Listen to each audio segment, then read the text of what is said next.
Bagaimana kabarnya hari ini teman-teman? Alhamdulillah, mudah-mudahan semuanya sehat ya. Hari ini waktunya kita akan menonton animasi. Animasi apa ya teman-teman? Video cerita tentang Nabi Ibrahim dan Nabi Ismail. Mau tahu?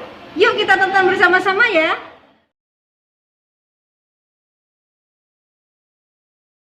Nabi Ibrahim mempunyai dua istri. Istri pertama bernama Sarah dan istri kedua bernama Hajar. Sarah melahirkan seorang anak laki-laki yang dinamakan Ishak, dan Hajar melahirkan anak laki-laki juga yang bernama Ismail. Sarah merasa kurang senang hidup bersama Hajar. Berkali-kali ia meminta kepada suaminya agar Hajar dan anaknya dipindahkan ke tempat lain. Akan tetapi, Nabi Ibrahim tidak segera menurutinya.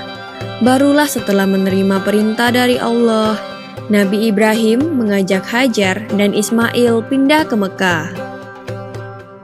Ismail yang masih menyusu pada waktu itu terpaksa harus mengikuti kedua orang tuanya menempuh perjalanan yang begitu jauh dan melelahkan. Hajar dan Ismail ditempatkan di daerah padang pasir yang tandus, sunyi, dan terik matahari yang menyengat kulit.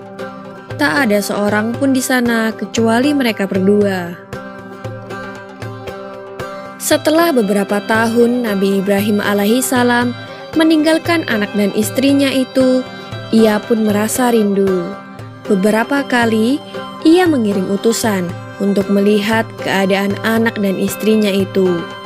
Dan ketika utusannya mengatakan bahwa anak dan istrinya dalam keadaan yang baik-baik saja, Nabi Ibrahim pun merasa lega.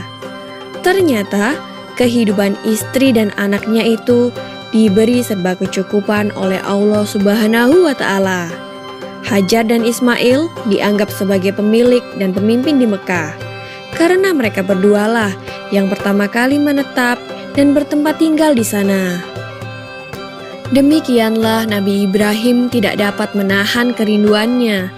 Ia pun berangkat ke Mekah dan bertemu dengan Hajar dan Ismail di padang Arafah. Anak dan istrinya itu sedang menggembalakan hewan ternak yang cukup banyak. Dalam perjalanan pulang ke Mekah, setelah menggembalakan ternak, mereka beristirahat di Musdalifah karena kelelahan dan akhirnya tertidur. Dalam tidurnya yang sebentar itu, Nabi Ibrahim alaihissalam mendapat wahyu melalui mimpinya. Ia diperintahkan oleh Allah untuk menyembelih Ismail. Anak kesayangannya itu harus dikurbankan sebagai bukti patuhnya Nabi Ibrahim terhadap Tuhannya. Seketika itu juga, Nabi Ibrahim terkejut dan berdebar-debar. Tampak begitu beratnya ujian kali ini. Ia pun akhirnya menguatkan hati demi rasa cintanya yang lebih besar kepada Allah Subhanahu wa Ta'ala.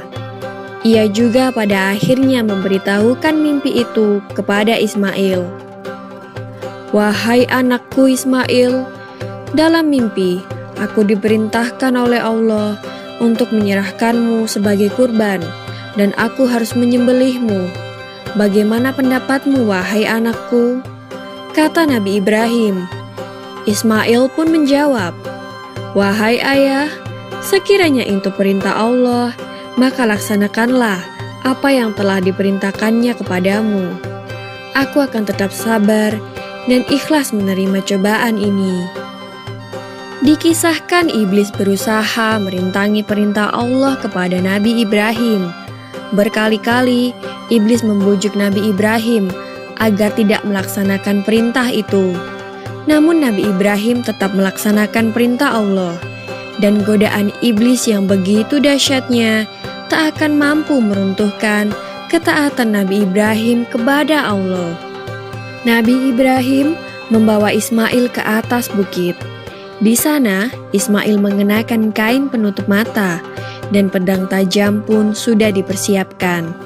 Ketika pedang itu sudah berada di leher Ismail, tiba-tiba tubuh Ismail pun diganti dengan seekor kambing yang gemuk oleh malaikat Jibril.